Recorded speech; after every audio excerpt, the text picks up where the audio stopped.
धर्म मौन था, चारों ओर चुप्पी छाई थी। समाज नकली मर्यादाओं में बंधा हुआ था।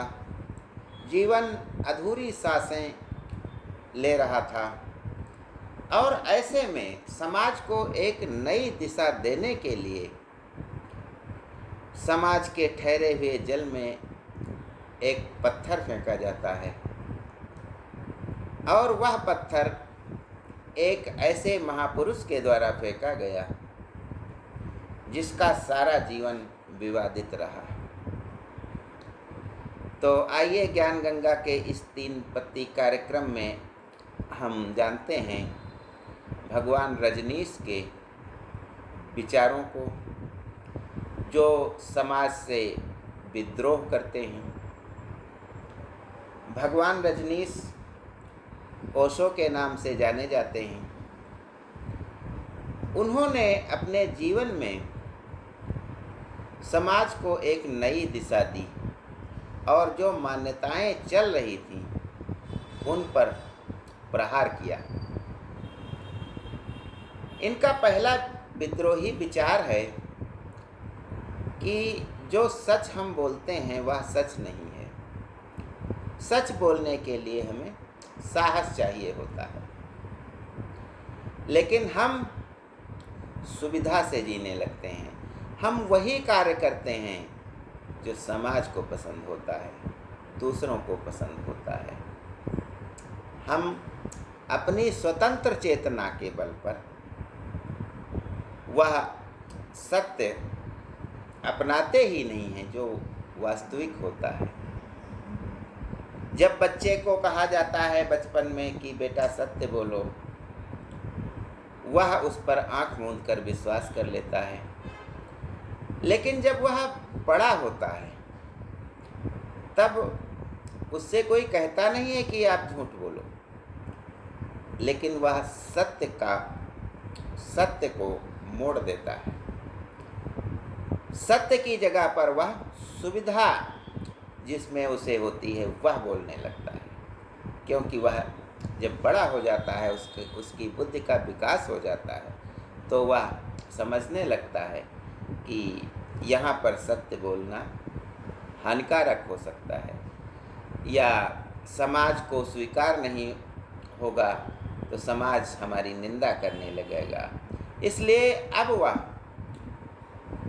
वही करता है, वही कहता है जो समाज को स्वीकार्य होता है। बचपन में सिखाया गया वह सबक वह भूल जाता है। अर्थात हम जब दैनिक जीवन में आचरण करने योग्य हो जाते हैं तो बचपन में सिखाई गई बातों को अपने हिसाब से हम यूज करने लगते हैं, प्रयोग करने लगते हैं। वह कहता है कि सत्य जो होता है हर व्यक्ति का अलग अलग होता है और हर व्यक्ति अपने हिसाब से सत्य को बोलता है। जीवन उसका एक अभिनय बन जाता है और जब हमारा जीवन अभिनय बन जाता है तो आत्मा मर जाती है। अगला जो विद्रोही विचार है कि प्रेम के संबंध में, प्रेम एक पवित्र भावना होती है।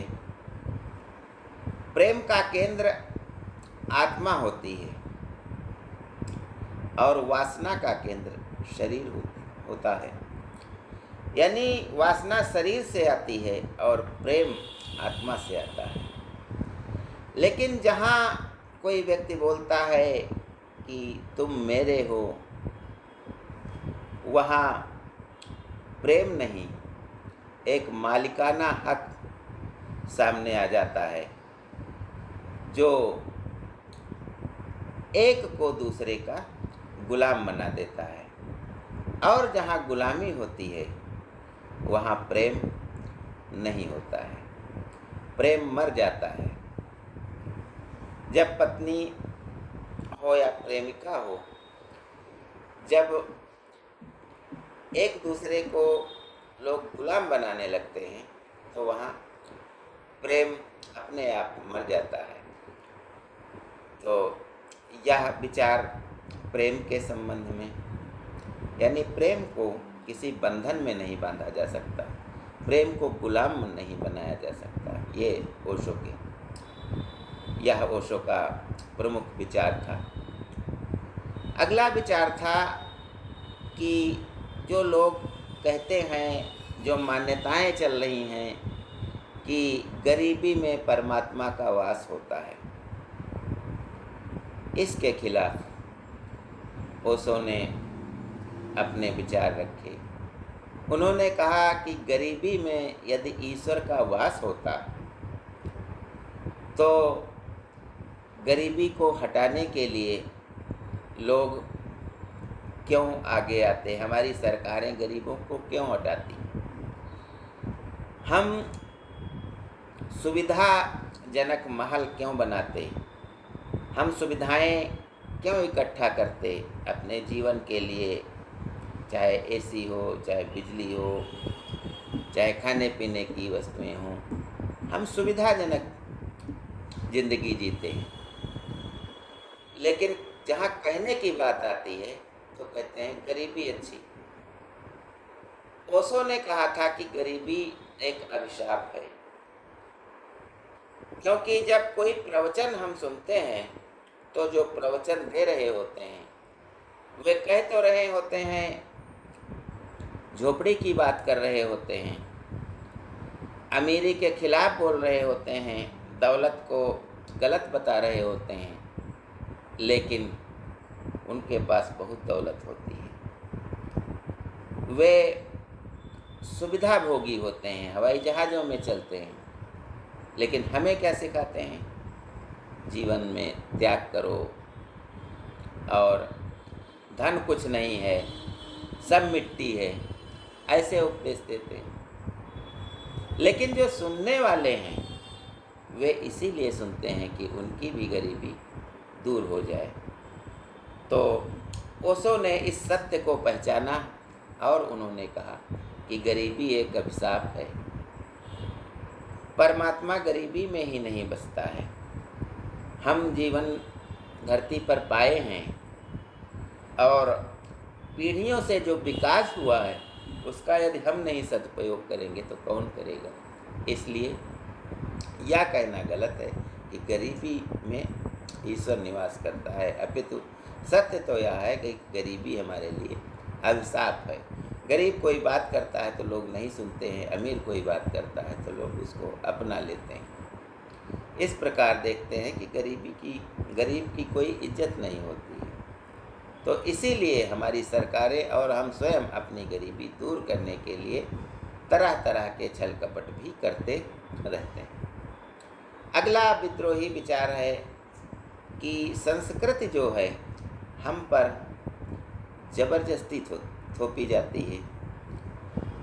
जो नियम बनाए गए हैं जीवन जीने के लिए वे हम पर जबरदस्ती लागू किए जाते हैं। बच्चा जब बड़ा होता है तो उससे मूर्ति को कहा जाता है कि प्रणाम करो, चम्मच से खाओ, ऐसे बोलो, वैसे बोलो।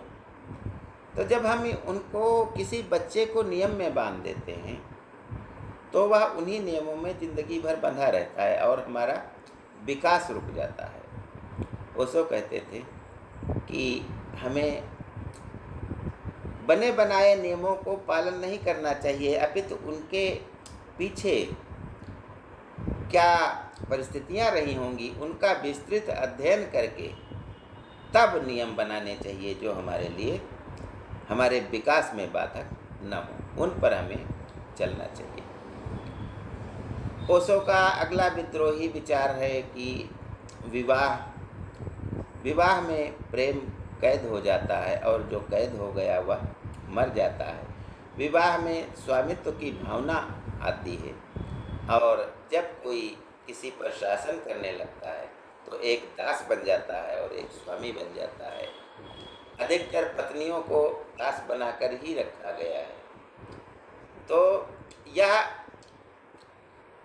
औरतों पर, पत्नियों पर नियंत्रण तो हो सकता है, लेकिन इसमें प्रेम मर जाता है, क्योंकि यह प्रेम कैद हो जाता है। विवाह के बंधन ही ऐसा है कि बंधन में प्रेम कैद हो जाता है। अगली बात ओशो ने बताई थी कि बच्चों को धर्म मत दो, बल्कि अपने आप को उन्हें जानने का अवसर दो।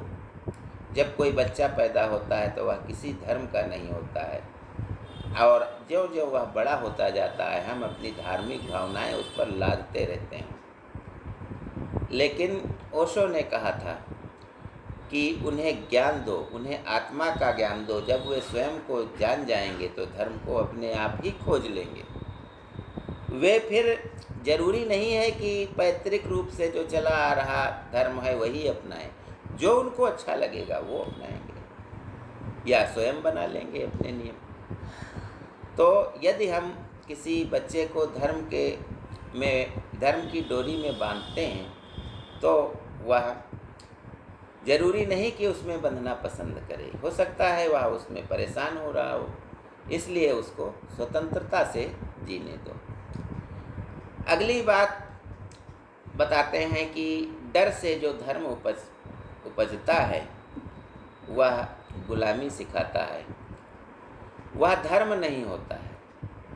यानी जब हम स्वर्ग में जाने के लिए अच्छे काम करने का दिखावा करने लगते हैं